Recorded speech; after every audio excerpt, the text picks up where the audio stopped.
اعوذ باللہ من الشیطان الرجیم، بسم اللہ الرحمن الرحیم۔ اسلام ٹائمز کے ہفتہ وار پروگرام تجزیہ انجم رضا کے ساتھ میں خوش آمدید ہمارے حاضرین، ناظرین، سامعین کو السلام علیکم ورحمۃ اللہ وبرکاتہ۔ حاضرین محترم، آج کا ہمارا تجزیہ بہت اہم موضوع پہ کہ کیا عالمی مجرم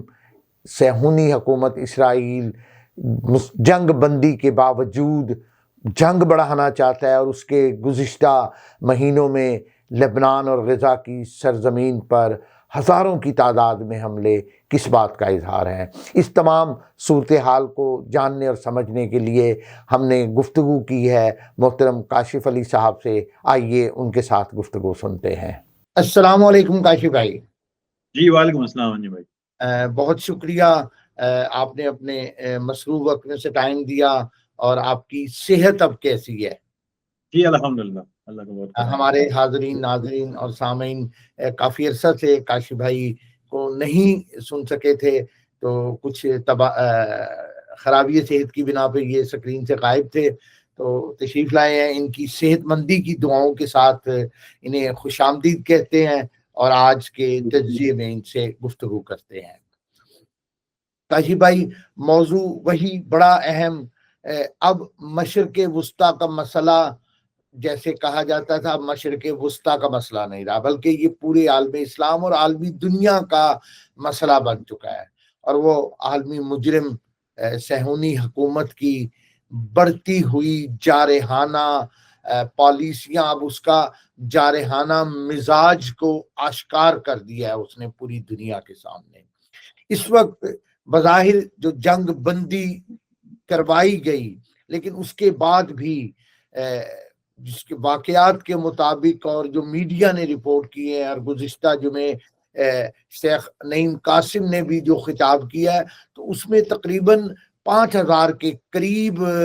خلاف ورزیاں ہیں جنگ بندی کی لبنان میں اور غزہ کے علاقے میں اسرائیل کی طرف سے۔ تو آپ کیا سمجھتے ہیں کہ اسرائیل لبنان اور فلسطین میں اتنی بار جنگ بندی کی خلاف ورزی کر چکا ہے، تو وہ کیا ابھی بھی جنگ کو بڑھانا چاہتا ہے؟ جی بسم اللہ الرحمن الرحیم، بہت شکریہ انجم صاحب۔ دیکھیں انجم بھائی، لبنان ہو یا مقبوضہ فلسطین یا غزہ، اس میں پچھلے اگر 1 سال سے آپ دیکھیں تو ایک آپ کو ایک مستقل ایک پیٹرن نظر آ رہا ہے۔ مثلا نومبر 2024 میں لبنان میں جنگ بندی ہوتی ہے، اور اس جنگ بندی کے بعد اسرائیل مسلسل وہاں پر اپنی جو جارحانہ کارروائیاں ہیں وہ کرتا آ رہا ہے۔ تو اسرائیل نے وہاں پر ایک نئی ایکویشن سیٹ کی ہے لبنان کے اندر، جس میں تمام تر جنگ بندی کے باوجود وہ اپنے مخالفین کو، یعنی لبنان میں اگر آپ بات کریں تو حزب اللہ کو وہ نشانہ بناتا آ رہا ہے۔ یعنی یہ جو جنگ بندی ہے، یہ یک طرفہ جو ہے وہ جنگ بندی ہے، جس میں اسرائیل کے مخالفین تو اس جنگ بندی کو مکمل طور پر اس کی پاسداری کر رہے ہیں، لیکن اسرائیل اس کی مسلسل وائلیشنز کر رہا ہے۔ یہی پیٹرن ہمیں غزہ میں بھی نظر آیا ہے کہ جو یہاں پر نام نہاد ایک جو امن منصوبہ، جو ٹرمپ کا منصوبہ جو ہے جو نافذ کیا گیا، تو اس میں بھی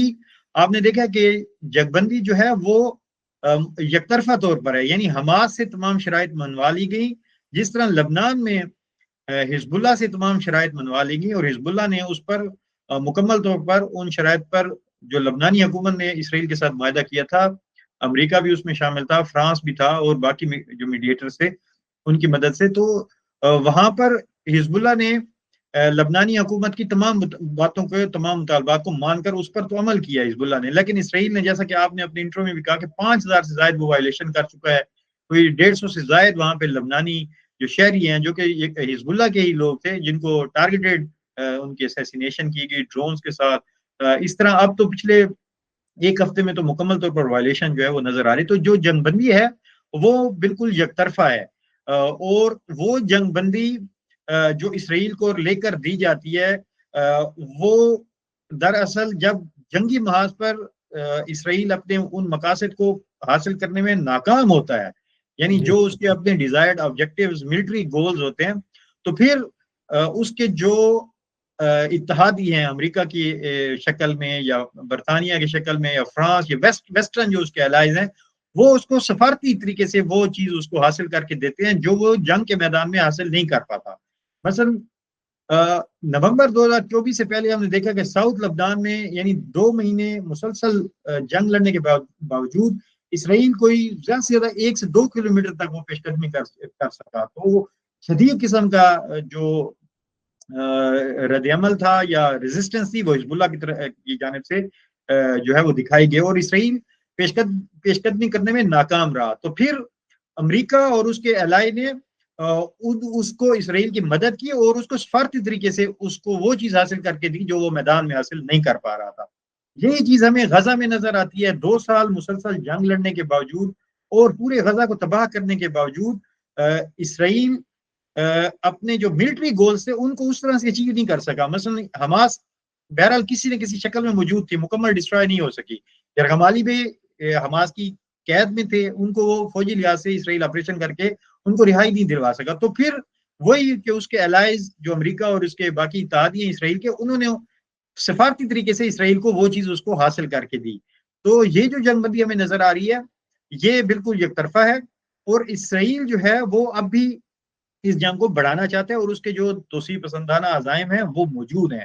تو اس وجہ سے اب ہم دیکھ رہے ہیں کہ لبنان کے اندر بھی اب وہ اس ایسکلیشن کو یا کشیدگی کو مزید ایک اگلی سطح پر لے جانا چاہتا ہے، بڑھانا چاہتا ہے۔ تو اسرائیل نے جو ایکویشن سیٹ لبنان میں کیا ہے وہی وہ غزہ میں ریپیٹ کرنا چاہتا ہے، اور وہ یہ ہے کہ وہ جنگ بندی کے باوجود بھی یعنی ایسی جنگ بندی وہ چاہتا ہے جس میں یک طرفہ طور پر ہو، اس کے خلاف کوئی اس کے جواب میں کوئی حملہ نہ کیا جائے اور اس سے کھلی چھٹی ملے، جس طرح لبنان کے اندر پچھلے 1 سال میں وہ 5000 سے زائد حملے کر چکا ہے، اور اس کو وہ کہتے ہیں موونگ گراس اسٹریٹجی، یعنی کہ آپ اپنے جو دشمن ہے اس کو بالکل اسی طرح جس طرح آپ کے گارڈن میں ایک گھاس جب اگ جاتی ہے تو آپ اس کو کم کر کے ٹرم کر کے پھر برابر کر دیتے ہیں، یعنی کہ آپ اسرائیل اپنے جو ایڈورسریز ہیں یا دشمن ہیں، چاہے وہ لبنان میں حزب اللہ کی شکل ہو یا غزہ یا ویسٹ بینک میں مزاحمتی جو قوتیں ہیں جیسے حماس ہے یا جہاد اسلامی، اس کو وہ ریبلڈ نہیں ہونے دینا چاہتا۔ یہی چیز وہ لبنان میں پچھلے 1 سال سے کر رہا ہے کہ حزب اللہ جب ریبلڈنگ کی کوشش کرتی ہے تو اس ریبلڈنگ کو یعنی اپنے آپ کو دوبارہ نظم کرنے کی کوشش کرتی ہے، اپنی ویپنری کو بنانے کی، اپنی ملٹری انفراسٹرکچر کو دوبارہ کھڑا کرنے کی کوشش کرتی ہے، تو اسرائیل جو ہے وہ ان حملے کر کے وہی موونگ گراس اسٹریٹجی کے تحت یعنی اسے ریبلڈ ہونے سے روکتا ہے اور اس کو مزید کمزور کرنا چاہتا ہے۔ تو اسرائیل یہ ایکویشن جو ہے وہ لبنان میں بھی سیٹ کر چکا ہے، اور ابھی آپ نے دیکھا ہوگا کہ جنگ بندی کے بعد غزہ میں بھی وہی چیز اب شروع ہو گئی ہے کہ وہاں پر حماس کی جنگجوؤں کو ٹارگیٹڈ کلنگ اس کی جا رہی ہے۔ تو اسرائیل کو کوئی روکنے والا نہیں ہے، نہ اس کو عالمی قانون روک رہا ہے، اور جبکہ امریکہ اور باقی اس کے الائی جو ہے وہ ساتھ ہیں۔ تو اس وجہ سے ہم یہ اسرائیل کا جو جارحانہ رویہ ہے وہ دیکھ رہے ہیں کہ وہ بالکل نہ ختم ہونے کا جو ہے وہ سلسلہ جاری ہے۔ جاری۔ اچھا کاشی صاحب، جو بڑا اہم نقطہ اب اس اگر خطے میں دیکھیں کہ اسرائیل کے ساتھ جنگ بندی کے بعد امریکی حکومت کی طرف سے، امریکی مخبوط الحواس صدر کی طرف سے یہ تاثر دیا جانا کہ اب اسرائیل کو تسلیم کرنے کے قریب آ چکے ہیں عرب ممالک، ابراہیم اکارڈ کی باتیں، پھر سعودی حکمران ولی عہد کا دورہ امریکہ، اور اس کے بعد یہ تاثر دینا کہ شاید سعودی عرب اس کو ابراہیم اکارڈ کو تسلیم کرے، لیکن اس کے باوجود سعودیہ کا یہ اعلان کرنا کہ غزہ کی جنگ کی وجہ سے ہماری عمومی رائے میں شدید غم و غصہ پایا جاتا ہے، فی الحال اسرائیل سے تعلقات میں بات نہیں ہو سکتی، اس پہ آپ کیا رائے رکھتے ہیں؟ جی بالکل، دیکھیں پچھلے 2 سال میں غزہ میں جس ظلم و ستم کا ارتکاب کیا اسرائیل نے، اور جس طرح سے وہاں پر نسل کشی کی ہے اور مظلوم فلسطینیوں کو ظلم و ستم کا نشانہ بنایا، تو اس کی وجہ سے پورے عالم عرب میں اور پوری دنیا میں اور خاص کر جو عرب ورلڈ ہے اس میں اسرائیل کے خلاف نفرت میں اضافہ ہوا ہے۔ اسرائیل کا جو امیج ہے وہ بری طرح ٹارنش ہوا ہے، اور پہلے ہی اس کے ہاتھ مظلوم فلسطینیوں کے اور معصوم لوگوں کے خون سے آلودہ تھے، اور اس جنگ نے تو پوری دنیا کو ایک دفعہ پھر جو نوجوان نسل ہے اس کو بھی دیکھنے کا موقع ملا کہ صہیونی کس طرح ستم کا ارتکاب کرتے ہیں اور انسانیت سوز مظالم ارتکاب کرتے ہیں. تو اس وجہ سے اس وقت کسی بھی عرب حکومت کے لیے اور خاص کر سعودی عرب کے لیے جو کہ بہت بڑا ایک اسلامی ملک ہے اور مقامات مقدسہ کی وجہ سے بھی وہاں پر اس کی ایک اپنی اہمیت ہے اور عالم اسلام میں بھی اس کی ایک اہمیت ہے اور عرب ورلڈ کے اندر بھی اس کی اہمیت ہے. تو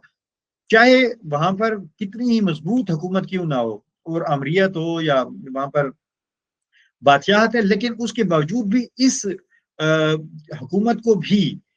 اگر وہ اسرائیل کے ساتھ اپنے معمول کے تعلقات استوار کرتی ہے یا ابراہیم اکارڈ کا وہ حصہ بنتی ہے تو بہت سخت رد عمل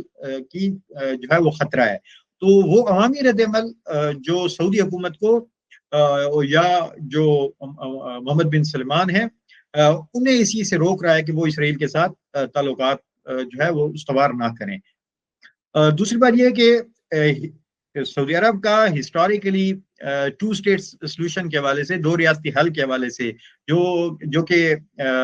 عرب لیگ کے اجلاس میں 2002 میں شاہ عبداللہ نے پیش کیا تھا جو منصوبہ، تو سعودی عرب ہمیشہ سے اس منصوبے کے تحت 2 ریاستی حل کی بات کرتا ہے اور اس وقت بھی سعودی عرب اسرائیل سے یہ کہہ رہا ہے کہ وہ صرف اس چیز کی گارنٹی دے دے، بے شک وہ ایک بیان کی شکل میں ہو کہ وہ 2 اسٹیٹ سولوشن یا 2 ریاستی حل کی اب بھی وہ پاسداری کرتا ہے اور فیوچر میں ایک فلسطینی ریاست جو ہے وہ قائم کر دی جائے گی. تو سعودی عرب اپنی اس چیز کو اپنے عوام کے سامنے پیش کر کے پھر وہ اس حوالے سے 2 ریاستی حل کے حوالے سے جو ابراہیم اکارڈز ہے یعنی اسرائیل کے ساتھ معمول کے جو سفارتی تعلقات ہیں اس کے حوالے سے پیش رفت کرنے کے لیے تیار ہے. یعنی سعودی عرب کا اس وقت بھی یہ مطالبہ نہیں ہے کہ فی الفور جو ہے کوئی فلسطینی ریاست قائم کر لی جائے اور اسرائیل اس حوالے سے اپنی جو اقدامات ہیں وہ کرے، بلکہ وہ صرف یہ کہہ رہے کہ آپ ایک زبانی جمع خرچ بھی ایک اسٹیٹمنٹ کے حد تک بھی دے دیں تو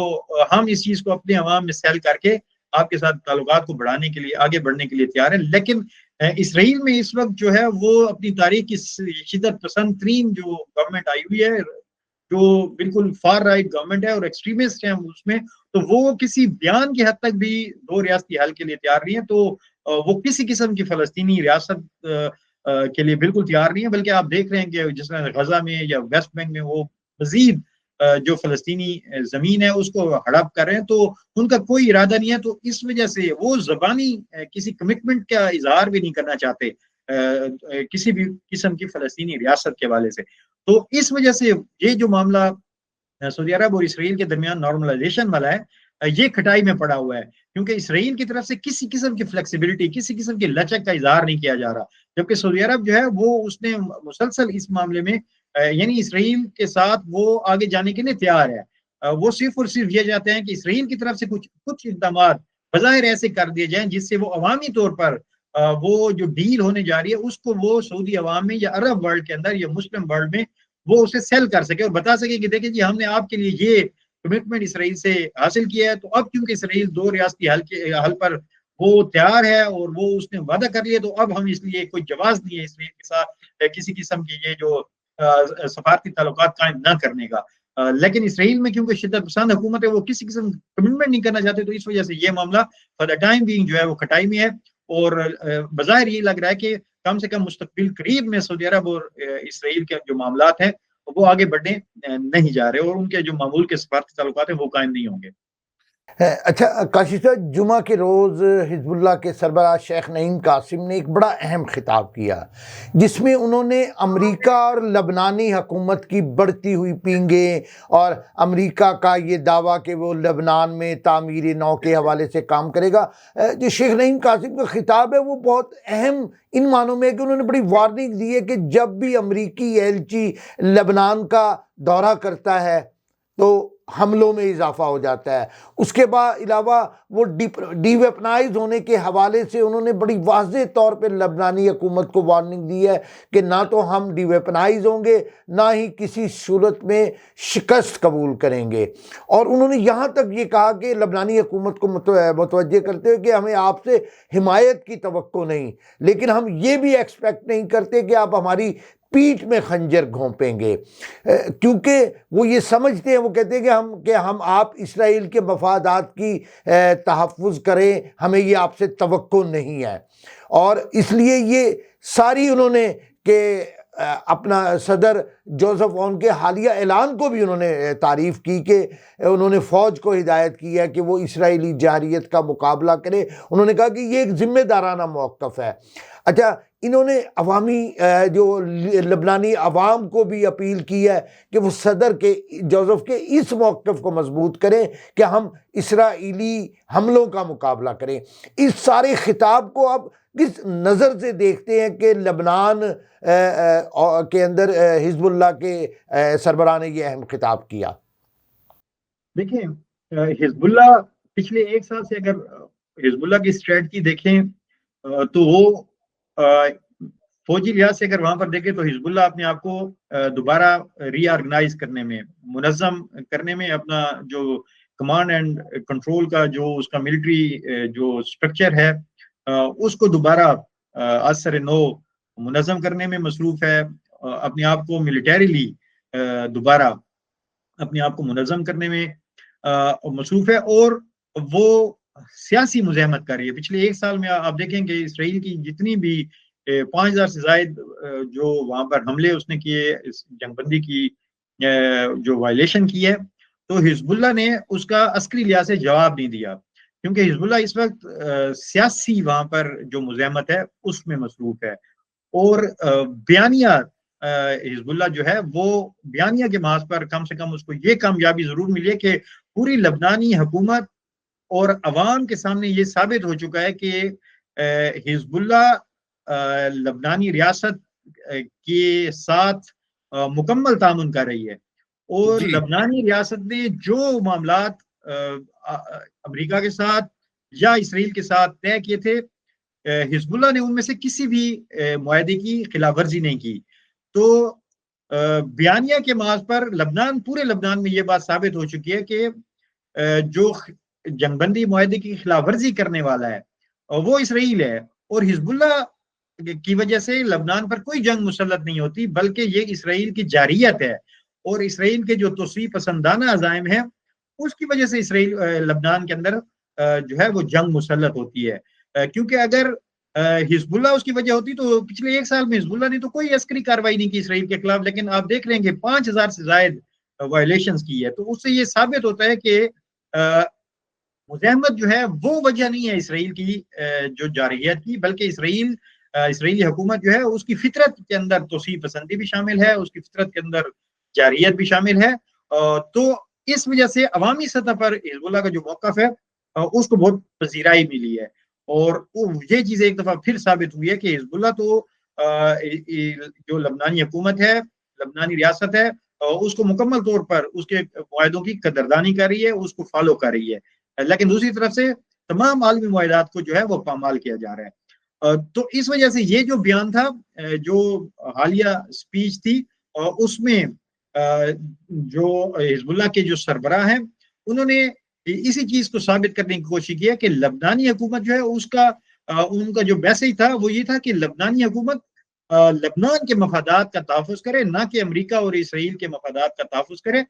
تو یہ چیز انہوں نے اور دوسری طرف انہوں نے ساتھ ہی لبنانی جو پریزیڈنٹ ہے ان کی بھی جو اسرائیل کے خلاف سٹیٹمنٹس ہیں ان کی انہوں نے حمایت کی ہے. تو حزب اللہ چاہتی ہے کہ وہاں پر جو یونٹی کی فضا ہے، لبنان کے اندر جو اتحاد کی فضا ہے وہ قائم رہے، اور جو اسرائیل کے خلاف مزاحمت کا جو بیانیہ ہے وہ صرف حزب اللہ کا بیانیہ نہ ہو، بلکہ وہ پورے کے پورے جو تمام لبنانی ہیں، چاہے ان کا تعلق کسی مذہب کے ساتھ ہو یا کسی بھی مکتب فکر کے ساتھ ہو، وہ تمام اس نیریٹو کو بائے کریں، اس بیانیہ کو وہ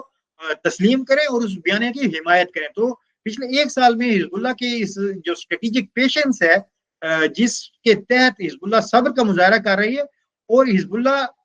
اس لیے بھی صبر کا مظاہرہ کر رہی ہے کیونکہ حزب اللہ اس وقت ریبلڈنگ فیز میں ہے، جہاں وہ اثر نو اپنے آپ کو دوبارہ ری آرگنائز کر رہی ہے. تو حزب اللہ نہیں چاہتی کہ وہ ایک نئی جنگ میں جو ہے، جس طرح اسرائیل بار بار اس کو پرووک کر رہا ہے، اس کو اشتعال دلوا رہا ہے، تاکہ حزب اللہ کی طرف سے بھی کوئی اس طرح کی جوابی کارروائی ہو اور پھر اسرائیل کو لبنان کے اندر آنے کا موقع ملے اور حزب اللہ کو مکمل طور پر ڈسٹروائے کرنے کا موقع ملے. تو حزب اللہ جو ہے وہ لبنان کے اندر داخلی جو ان کا اتحاد ہے ملک کی سطح پر، اس کو بھی وہ قائم رکھنا چاہتی ہے. بیانیہ وہ اسرائیل کے خلاف پوری مزاحمت کا پورے لبنان میں لبنانیوں کو اس کو حامی بنانا چاہتی ہے، اور تیسری بات یہ ہے کہ وہ اسرائیل کو یہ موقع نہیں دینا چاہتے کہ وہ اندر آ کر حزب اللہ کے خلاف یا پورے لبنان پر جو ہے وہ ایک دفعہ پھر جنگ مسلط کریں، کیونکہ حزب اللہ اس وقت ریبلڈنگ فیز میں ہے، اور اس لیے ہم یہ دیکھ رہے ہیں کہ حزب اللہ جو ہے وہ سیاسی طور پر تو مزاحمت کر رہی ہے، لیکن عسکری محاذ پر حزب اللہ جو ہے وہ اسٹریٹجک پیشنس یا صبر و تحمل کا مظاہرہ کر رہی ہے، تاکہ اسے وہ وقت ملے جس کے اندر وہ اپنے آپ کو دوبارہ عسکری لحاظ سے ریبلڈ کر کے پھر ایک مناسب وقت پر جب اپنے آپ کو وہ سمجھے کہ اس کا کمانڈ اینڈ کنٹرول، اس کا اسلحہ، اس کے ویپن، اس کے ایمونیشن جو ہے وہ دوبارہ ایک دفعہ پھر اسی سطح پر آ گیا، تو پھر وہ اسرائیل کے ساتھ مناسب وقت پر عسکری لحاظ سے بھی مزاحمت کرنے کی جو ہے وہ ہمیں اس ارادے میں نظر آتی ہے۔ جی اچھا قیصر صاحب، ایک اور پہلو کے خطے کی اس صورتحال میں گزشتہ دنوں پاکستان اور جمہوری اسلامی ایران میں بہت اعلیٰ سطح کے دورہ جات ہوئے ہیں، اور گزشتہ دنوں ایران کی سپریم نیشنل سیکورٹی کونسل کے سیکرٹری ڈاکٹر علی ارد شیر لاریجانی نے پاکستان کا بڑا اہم دورہ کیا، اور انہوں نے صدر محترم سے لے کر وزیر اعظم، نائب وزیر اعظم، اسپیکر قومی اسمبلی اور پاک فوج کے سربراہ فیلڈ مارشل جناب عاصم منیر صاحب سے بھی ملاقات کی، اور اس دوران آپ نے جہاں 12 روزہ ایران اسرائیل جنگ میں پاکستان کی سفارتی اور اخلاقی حمایت پہ شکریہ ادا کیا، اس کے ساتھ ساتھ بہت سے اقتصادی تعاون کی باتیں بھی ہوئی، جس میں خاص طور پہ گیس پائپ لائن کا معاہدہ۔ لیکن میں ایک اور پہلو، پاکستان اور سعودی عرب کا دفاعی معاہدہ، یہ ایک بڑا اہم پہلو ہے پاک ایران تعلقات کے حوالے سے، یا اسرائیل کی جو یہ صورتحال، تو اس ساری صورتحال میں آپ کیا سمجھتے ہیں کہ اس دورے کا تھوڑا سا انالیسز، اور کیا یہ پاک سعودیہ جو دفاعی معاہدہ ہے خطے کے لیے فائدہ مند ہے؟ تھوڑا سا اس پہ ضرور روشنی ڈالیے۔ دیکھیں، جو اس وقت اوور آل اس پورے خطے کی جو سچویشن ہے، جیو پولیٹیکل جو سچویشن ہے، اس میں ایران اور پاکستان دونوں کو ایک دوسرے کی بہت زیادہ ضرورت ہے۔ اگر ایران کے حوالے سے دیکھیں تو ایران اس وقت ایک بہت بڑی اس وقت بھی حالت جنگ میں ہے، بہت بڑی جنگ میں ہے، بہت بڑی قوتوں کے خلاف، جس میں خود ایک سپر پاور ہے، اس کے ساتھ پورا ویسٹ ہے، اس میں بھی بہت بڑی جو عسکری لحاظ سے اور اقتصادی لحاظ سے بہت بڑی قوتیں شامل ہیں۔ خود اسرائیل کی جو ملٹری کیپبلٹی ہے اس سے انکار نہیں کیا جا سکتا۔ تو ایران کو اس وقت دوستوں کی ضرورت ہے، اور وہ پاکستان کی شکل میں ایک دوست کی تلاش میں ہے، اور پاکستان کے لیے، پاکستان کی ایران کے لیے اس لیے اہمیت ہے کہ پاکستان کے امریکہ کے ساتھ بھی بہت اچھے تعلقات ہیں، اور پاکستان کے چین کے ساتھ بھی بہت اچھے تعلقات ہیں، اور جیو اسٹریٹجیکلی پاکستان کی جو لوکیشن ہے وہ بھی بہت اہمیت کی حامل ہے، اور یہی بات علی لاریجانی صاحب نے اپنے ایک بیان میں بھی کی ہے، پاکستان کی جو امپورٹنٹ جو پوزیشن ہے۔ تو اب امریکہ کے حوالے سے جو پاکستان کی تعلقات ہیں، اس میں پاکستان جو ہے ایران اور امریکہ کے درمیان ایک رابطہ کار کا کردار بھی ادا کر رہا ہے، اور بہت سی جو میسیجنگ ہے ایران اور امریکہ کے درمیان وہ پاکستان کے ذریعے سے ہو رہی ہے، اور ایران یہ سمجھتا ہے کہ پاکستان اپنا مثبت کردار ادا کر کے ایران کے جو مفادات ہیں اس کا تحفظ کر سکتا ہے۔ تو اس لیے ایران کی جو آؤٹ ریچ، پاکستان کی طرف جو اس کی آؤٹ ریچ ہے وہ ہمیں مسلسل نظر آ رہی ہے۔ ایران کی طرف سے بہت ہی سینئر جو ڈیلیگیشنز ہیں اور انتہائی اہم جو شخصیات ہیں، اس سے پہلے جو پارلیمنٹ کے جو اسپیکر تھے باقر کالیباف صاحب، وہ تشریف لائے تھے۔ تو اچھا، دوسرا جو امپورٹنٹ ہے وہ چائنا کے حوالے سے ہے کہ ایران کے چین کے ساتھ خود اچھے تعلقات ہیں، پھر پاکستان کے چین کے ساتھ دیرینہ تعلقات ہیں۔ تو چین کا جو ویپن سسٹمز ہیں، خاص کر جو جنگی طیارے ہیں، اس حوالے سے بھی پاکستان بہت اہم کردار ادا کر سکتا ہے، اگر جو ایران جو کوشش کر رہا ہے کہ اسے ماڈرن اپنی فضائیہ کو جو ہے ماڈرنائز کرنے کے حوالے سے، اور اس کو جدید جنگی طیاروں سے جو جنریشن 5 کے طیارے ہیں جیسے J-10C ہے یا جو J-17 ہے، JF تھنڈر جو ہے، اور اس کے ساتھ اس حوالے سے بھی پاکستان جو ہے وہ اہم کردار ادا کر سکتا ہے. وہ ویپنری سسٹم ایران کو ملنے کے حوالے سے لے کر اس کی ٹریننگ اور اس کی ڈپلائمنٹ اور اس حوالے سے پاکستان اس میں اہم کردار ادا کر سکتا ہے.